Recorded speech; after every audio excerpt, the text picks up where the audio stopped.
হুম, পুরো সিনেমাটা দেখতে গিয়ে অনেকটা দেরি হয়ে গেল। তাও ভাগ্য ভালো যে আকাশে অন্তত চাঁদ দেখা যাচ্ছে। রাস্তায় যা অন্ধকার, কখন আবার টিনাদের আবির্ভাব হয়। না না, তাড়াতাড়ি বাড়ি যাই। সেদিন রাতে সিনেমা দেখে ফিরছিলেন অমলবাবু। রাত গভীর হয়ে যাওয়াতে সমস্যা নেই, সমস্যাটা হলো তাকে বাড়ি ফিরতে হলে ডাকাতকালির মাঠ পেরিয়ে যেতে হবে। ইদানিং এই মাঠে সকালের দিকে বেশ কিছু খণ্ড বিখণ্ড লাশ দেখতে পাওয়া গেছে, যার ফলে সকলের মনেই এই জায়গাটা সম্পর্কে দারুণ ভয় কাজ করছে। এই সেই ডাকাতকালীর মাঠ। না না, চারপাশে তো তেমন কিছু নজরে আইতাছে না। তাড়াতাড়ি পাশ আইলে মাঠটা পেরিয়ে যাই বাবা। এই মাঠ পেরোতে পারলেই রক্ষে। হন্তদন্ত হয়ে মাঠের উপর দিয়ে চলতে থাকেন অমলবাবু। যাক, মাঠ প্রায় শেষ হয়ে আইছে। আর একটু এগোইলে বড় রাস্তায় উঠে যাব। এই যা, এইটা তো লেবু লঙ্কা। দেখে তো মনে হচ্ছে টাটকা ফেলছে। আর লেবুর মধ্যে কি সব আঁকিবুকি আঁকা, সর্বনাশ করছে রে।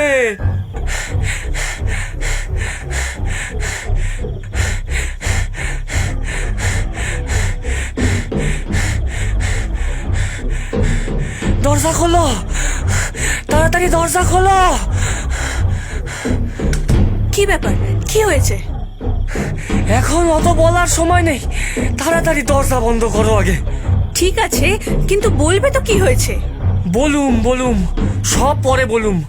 এখন আমারে কিছু খাইতে দাও গো, খুব খিদা পাইছে।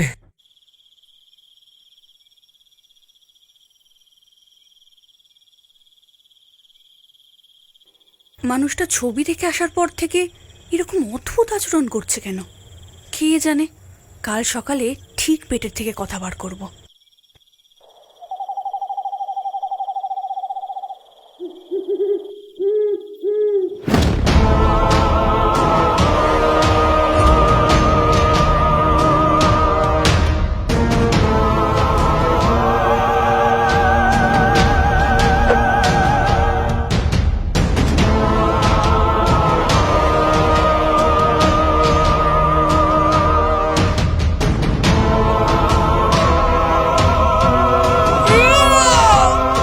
ও বাবা গো,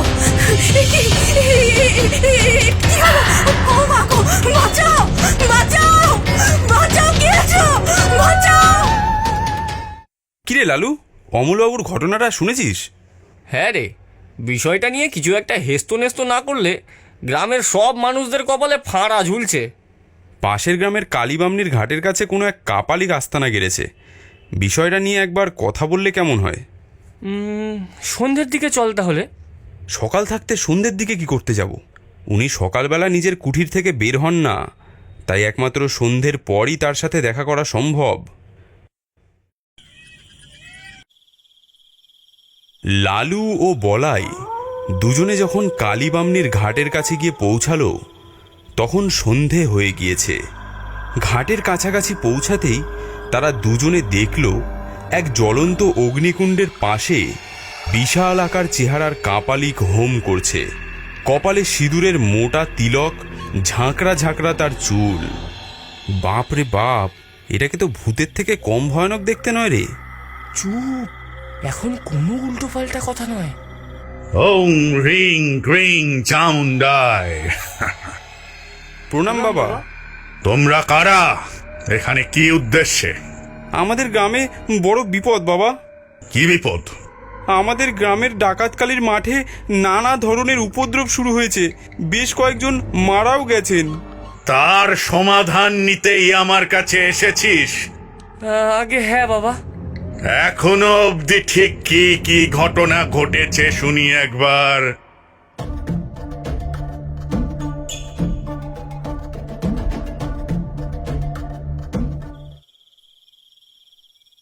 এই ডাকাতকালীর মাঠে ডাকাতের এক সময় খুব ধুমধাম করে মাকে ভক্তি আর নিষ্ঠা সহকারে পূজা করত।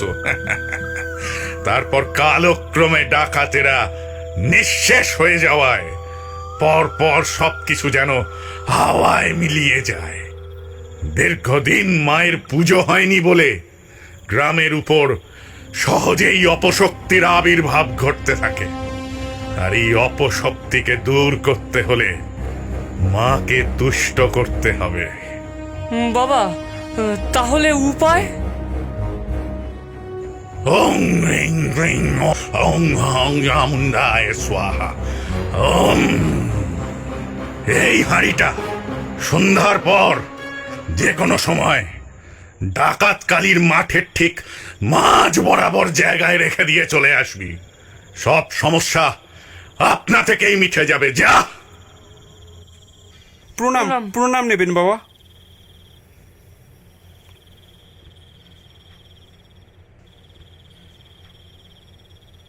এ লালু, হ্যাঁ বল।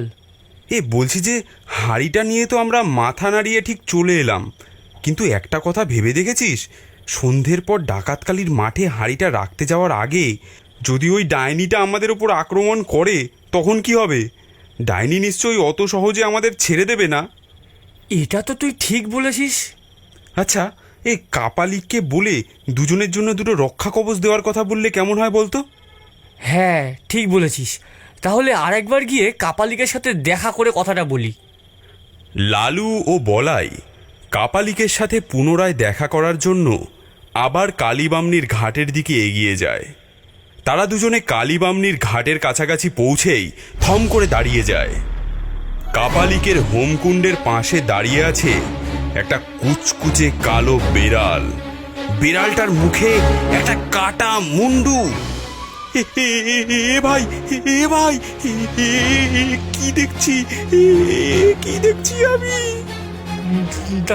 দাদা বলাই, চুপ করে দেখতে দে। দেখতে দেখতে কালো বিড়ালটা রূপ পরিবর্তন করে ভয়ঙ্কর দেখতে এক ডাইনিতে রূপান্তরিত হলো।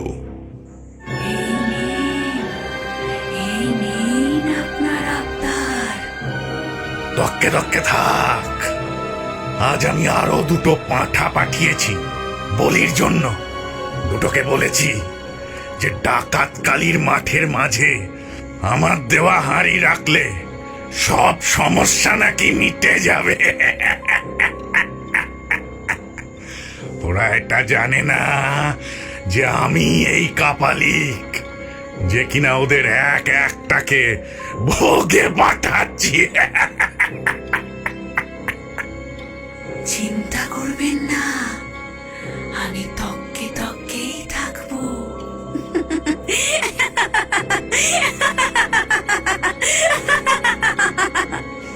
কাপালিক কাটা মুন্ডুটা আগুনের উপর দিয়ে বার কত ঘুরিয়ে নিয়ে দিয়ে দেয় ডাইনির হাতে। এই ডাকাত কালীর মাঠে ডাকাতেরা বড় কোনো ডাকাতি করতে যাওয়ার আগে মাকে নরবলি দিয়ে যেত। মা ছিলেন খুবই জাগ্রত। ডাকাতেরা কালক্রমে মিলিয়ে গেল। আমি সেই ধারাকে কেন্দ্র করে বলি দিয়ে মাকে তুষ্ট করতে চাইছি। আর মা যদি একবার তুষ্ট হয়ে যায় তাহলে আমি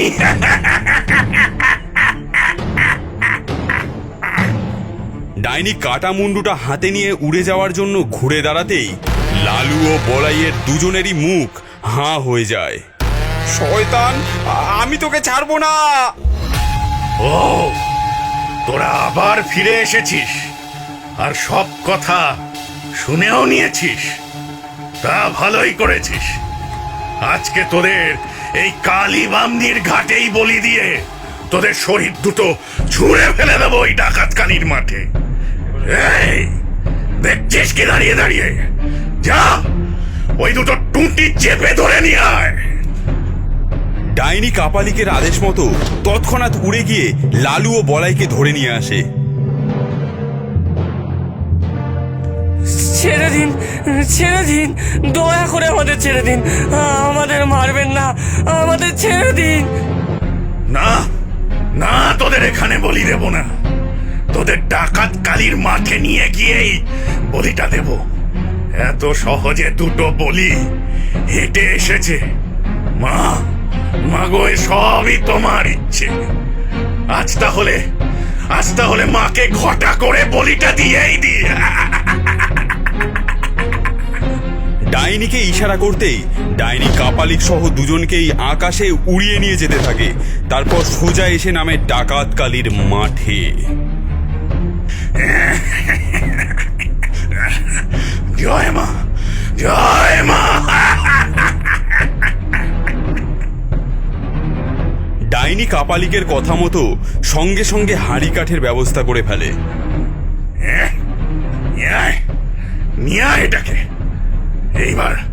এইবার ঢোকা এটাকে হাঁড়ি কাঠে। গলাটা দে। ডাইনি লালুকে ধরে হাঁড়ি কাঠে ঢুকিয়ে বন্ধ করে দেয়। রক্ষে করো মা, মা আমাদের রক্ষে করো মা, বাঁচাও।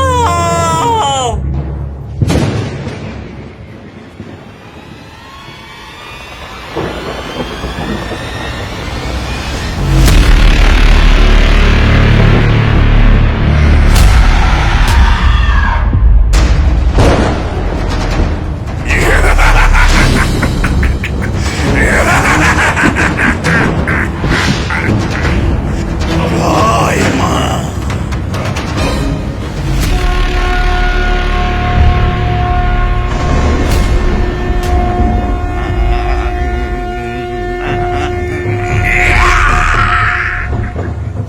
ছাড়, ছেড়ে দে আমার সন্তানকে।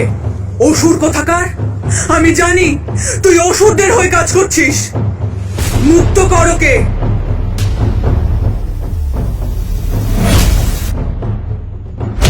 জয় মা, জয় মা, জয় মা।